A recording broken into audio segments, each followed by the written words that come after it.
پادشه خوبان داد از غم تنهایی، دل بی تو به جان آمد. وقت هست که بازایی دائم گل این بستان شاد و نمیماند. دریاب ضعیفان را در وقت توانایی، مشتاقی و مهجوری دور از تو چنانم کرد که از دست بخواهد شد پایا به شکیبایی.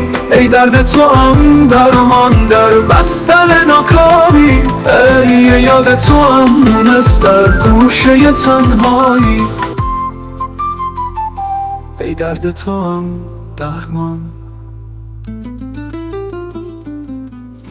در بستن ناکامی،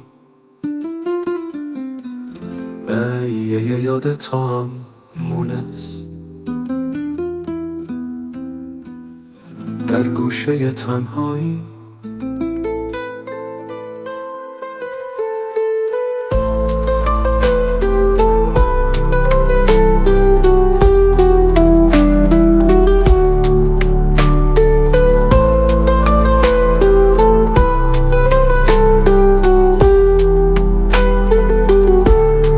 درد تو درمان بر بستر ناکامی، و یاد تو مونس در گوشه تنهایی، در دایره قسمت.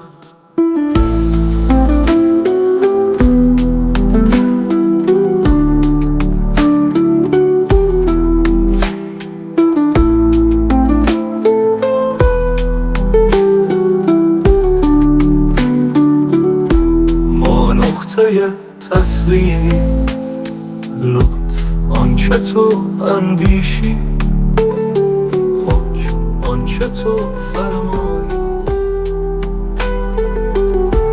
ای درد تو درمان بر بستر ناکامی، و یاد تو مونس در گوشه تنهایی، در دایره قسمت.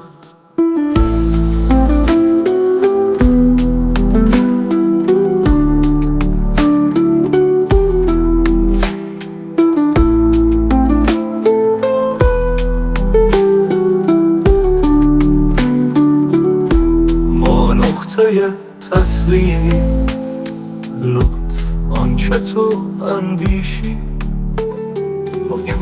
آنچه تو فرمایی. حافظ شب هجران شد، بوی خوش وصل آمد. شادیت مبارک باد ای عاشق شیدایی.